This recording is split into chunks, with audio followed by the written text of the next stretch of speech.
So it doesn't really matter how many people you have rooting for you, if you're not really rooting for yourself. When you leave one of these toxic relationships, you have to stay empowered. Cut off contact if possible. I know kids make it tougher. Because if you are still in contact with the person, you cannot heal in the same environment that makes you sick. You cannot heal if you're constantly getting text messages and phone calls and of people begging, pleading, crying that they're going to change, telling you that you abandon them, making you feel guilty about leaving. And typically how this works is right here. You end up putting yourself or your significant other against your friends and your family that are rooting for you because they know how you've been treated and they don't want to see you get treated that way. And they don't want you to bring that person around them anymore. And that's how a narcissist isolates you away from your friends and family because you pick the narcissist over them and they don't want to be around your friends and family anymore. I know it's tough, but take heed in it because every time you go back, you have people rooting for you. The next time you leave, you have less people rooting for you. Stay strong, stay empowered. What is going on, beautiful people? Welcome to another episode of A Narcissist Explains. I am self-aware diagnosed narcissist Lee Hammock, and I use my platform to raise awareness for narcissistic personality disorder, get more victims and more survivors, victims, and narcissists into therapy, and also validate those victims and survivors I mentioned earlier. This series is where I just take my TikToks and YouTube shorts and make them longer. The TikTok you just watched right there was about gonna blow my mind a little bit. It was about a woman who commented on my TikTok, and she said she was so sad and beat. She said, "It hurts so much. I tried so hard this time, harder than I ever have. I believe I'm so disappointed in myself. I had so many people rooting for me. So many people rooting for her. She's disappointed in herself because she left her narcissistic partner or whatever, and then she ended up going back, or she ended up letting this person back into her life." And that happens so many times, y'all, because like when you decide to leave a narcissist, you have to like stand in your truth. Because I know the statistics say that it takes an average of 7 times to leave an abusive relationship. 7 times, 7 breakups, 7 returns, an average. So that means it might take somebody 1 time to leave. It might take somebody 13 times to leave. You add those two together, you divide it by 2, you get an average of 7. So right there. So sometimes it's more, sometimes it's less. You don't want to be one of the people who takes 14 breakups to leave a person. Dear God. Like, and you see how that woman beating herself up, because I think she said she had taken, it was like 7, 8, 9, 10 times that she's been back and forth. She's so disappointed in herself. When you get to the point right there where you feel like everybody's rooting for you, everybody got your back, everybody's preparing for you to leave, and then you go back, you might as well, like, in your mind, when she's like literally beating herself up right now. So in her mind, she's probably gonna stay for good this time. In her mind, she might just like, well, I keep coming back. I must be meant to be here. I must be meant to stay in this abusive, toxic relationship, this narcissistic person who doesn't really care about me. They just tell me everything I want to hear and give me a little bit of love and stuff like that. If you get into a situation right there where you beat yourself up, you need to go through therapy.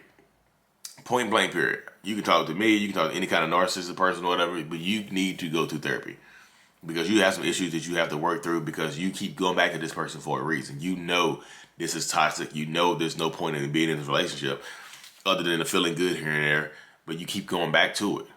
And people, like, she said she had so many people rooting for her. I guarantee you the next time she decides that she wants to leave, there'll be less people that are rooting for her because people stop caring.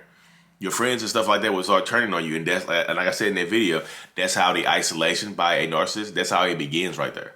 That's literally how it begins right there because you get to the point where you beat just like you keep telling everybody you're gonna leave. Everybody rooting for you. You get everything set up. You move in with somebody. You have an apartment set up. You have a house somewhere. You have all this stuff set up. You leave and then you go back. People get disheartened. People turn on you. And then that's another form of isolation because in those people's mind that support you, they think that you're just choosing a narcissist over them. They think you're choosing that toxic relationship over them. And sometimes people just don't want to see you disintegrate. People don't want to see you deteriorate into a worse version of yourself than you already are. So people will start to leave you alone. They'll start to invite you out less or at all. They won't invite you out at all. They'll stop inviting you to family functions. The family will start to disconnect you from you as well. Hey, don't invite her over because she might bring she might bring him, or she'll come and she'll be sad the whole time. We don't need that energy here. Don't invite her. That's the reaction that you'll get because you keep going back. I'm just telling you how it goes, and then you'll be by yourself. That's how isolation works because the narcissist is going to eat that up. Literally going to eat that up, because now it's between you, now it's between your family and friends and me. I'm eating that up because clearly you chose me, and I'm going to let everybody know. I'm going to post that on social media, like, true love wins or some, whatever. I'm going to post something on there. You can't tell what's understood don't need it. What's understood don't need to be explained. You can't break apart this, that, blah, blah, blah, this. I'm going to rub it in everybody's faces that follows me on social media. And that's going to drive an even bigger wedge right there with it. You know what I mean? That's going to drive an even bigger wedge throughout the situation, because now, like I said, I'm gloating, and now you just sad. You feel a little bit better about being back with a narcissist, but you're sad because you gave up on you gave up another time of trying to be really be happy. And you just in this pointless relationship, doing this pointless cycle. I know everybody. Look, I know it's the trauma bond, y'all, because they don't even mention it. I know it's the trauma bond. You're like, the trauma bond is powerful. This person knows the trauma bond exists, and she's still willingly going back. She knows. You look at my TikTok. She's commenting on the TikTok saying that she's trauma bonded. But if you know that you're trauma bonded, you can break it. You can take the active steps to break it. You can Google online. You can order Lisa Sony's book, The Trauma Bond Recovery Journal, on Amazon. That would help you get through there. You can do so many different things to get out of that relationship. But like, people are gonna look at her like she's choosing to stay. If you choose to stay, that's on you. And understand, you can't if those friends and stuff stick around, they're not going to want to hear about this relationship anymore. So when you try to complain about this relationship or how you're being treated, guess who the only person you can complain to is?